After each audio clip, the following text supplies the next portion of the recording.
राहु की महादशा में शुक्र की अंतर्दशा कितने समय तक अपना अच्छा या फिर बुरा प्रभाव डालती है, साथ ही इसके अशुभ प्रभावों से बचने के लिए कौन से उपाय हमें करने चाहिए, ये जानेंगे पंडित जी से। देखिए, अगर आपकी राहु की महादशा चल रही है और शुक्र की अंतर्दशा चल रही है और शुक्र की प्रत्यंतर दशा भी चल रही है, तो ये अंतर्दशा जो होती है पूरा 3 साल की होती है। इसलिए कि शुक्र की महादशा 20 साल की होती है और राहु की 18 साल की। 18 में 20 का गुणा करेंगे तो हो जाएगा 360। 360 महीने कितने? 360 में 10 का भाग देंगे तो आएगा 36। 36 महीने माने 3 साल। इस अवधि में वैवाहिक जीवन सुखी रहता है, लेकिन सावधानी, ये राहु में शुक्र का अंतर हो, परस्पर छठा 8वां संबंध हो, तो ऐसे लोगों का अफेयर टूट जाता है, तलाक हो जाता है, विवाह में बहुत परेशानियां आती हैं, विवाह के कारण जेल यात्रा तक होती है। भूमि और वाहन का सुख तब मिलता है जब दोनों की स्थिति शुभकारी हो, मतलब शुक्र को भी शुभ ग्रह देखता हो, राहु भी शुभ ग्रह के घर में हो, तो भूमि और वाहन का भी सुख मिलता है। लेकिन चाहे जितना बढ़िया सब कुछ हो, पत्नी की सेहत ठीक नहीं होती है। आप राजा बन सकते हो, चक्रवर्ती सम्राट बन सकते हो इस दशा में, लेकिन पत्नी की भी सेहत ठीक रहेगी, ये कभी हो ही नहीं सकता। राहु में शुक्र का अंतर हो और पत्नी कष्ट से पीड़ित न हो, ये हो ही नहीं सकता है। भूमि और वाहन का सुख आपको मिलेगा। कुंडली में शुक्र और राहु अगर शुभ नहीं होंगे तो शीत का रोग होगा, मानहानि होगी, कई लोगों के विरोध का सामना करना पड़ेगा। राहु में शुक्र का उपाय तो ये है कि सांड को गुड़ खिलाना चाहिए, शिव मंदिर में स्थित नंदी की पूजा करनी चाहिए और अपने घर में एकाक्षी नारियल श्रीफल की स्थापना करनी चाहिए, स्फटिक की माला धारण करना चाहिए और तो और दुर्गा सप्तशती के कवच का नित्य प्रातः सायं पाठ अवश्य करना चाहिए। और दुर्गा सप्तशती के कवच का पाठ प्रारंभ करने के पहले कवच का 16वां मंत्र है,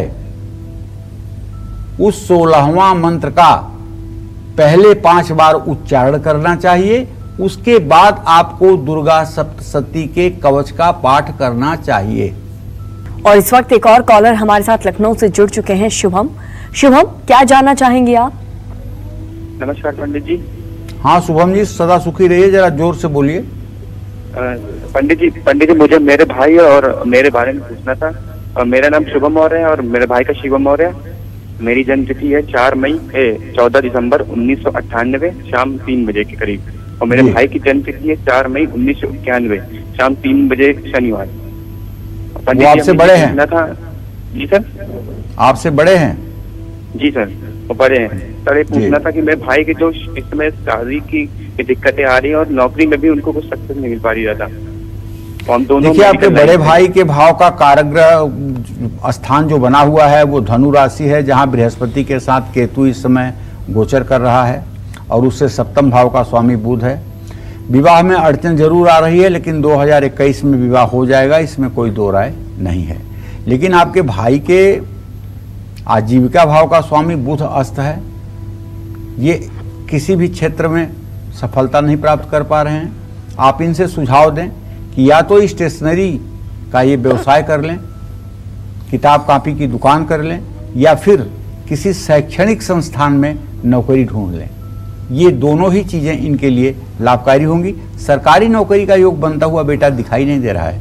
और जहां तक शुभम तुम्हारा सवाल है, तो तुम्हारे 10म भाव का स्वामी मंगल शनि से इस समय चतुर्थ दशम की स्थिति में है। अभी तो मुझे लगता है कि 7-8 महीने तक आपको भी अच्छे समय का इंतजार करना पड़ेगा। और इस वक्त एक और कॉलर निधि हमारे साथ जुड़ चुकी है पंजाब से। निधि, अपना सवाल पूछे। हेलो पंडित जी, प्रणाम। हाँ, सदा सुखी रहिए निधि। पंडित जी, मुझे मेरे बारे में और अपने बड़े भाई के बारे में जानना है। मेरी जन्म तारीख 15 मार्च 2002 है। जी जी। सुबह के वक्त ही मेरे बड़े भाई की सरकारी नौकरी लगेगी या नहीं लगेगी, और मैं बाहर जाना चाहती हूँ, मुझे कितना टाइम लगेगा बाद उनके, मेरा भविष्य कैसे रहेगा हम दोनों का? चलिए, पहला प्रश्न है आपका अपने बड़े भाई के संदर्भ में। तो मैं बताऊं कि आपके एकादश भाव का स्वामी है बुध, और उससे दशम भाव का भी स्वामी बुध है, और सूर्य बुध की युति इस समय बनी हुई है सिंह राशि में। बुध इस समय अस्त है। तो आपके बड़े भाई के सरकारी नौकरी का बस इतना है कि थोड़ी थोड़ी चीजों से नौकरी नहीं मिल रही है, और 99% संभावना है कि सरकारी नौकरी का योग नहीं बनेगा। लेकिन 1% मैं इसलिए नहीं कह पा रहा हूं कि ये बुध अस्ताचल से निकल करके उदय हो जाए और कोई संयोग, कोई प्रारब्ध काम कर जाए, नौकरी मिल जाए, तो हम नहीं कह सकते। लेकिन हकीकत यह है कि जो ग्रह दशा है अभी तत्काल आपके प्रश्न की, उसके आधार पर सरकारी नौकरी बनती हुई नहीं दिखाई दे रही है। हाँ, आपने अपने बारे में जो प्रश्न पूछा है, आपका भविष्य ठीक होगा, लेकिन आपका भाग्योदय विदेश में होगा, इसमें भी कोई संशय नहीं है। नमस्कार, मैं हूं मानक गुप्ता। अगर आपको हमारा ये वीडियो पसंद आया हो तो इसे लाइक और शेयर जरूर करें, और हाँ, हमें सब्सक्राइब और फॉलो करना ना भूलें, ताकि आप देश और दुनिया की कोई खबर मिस ना करें।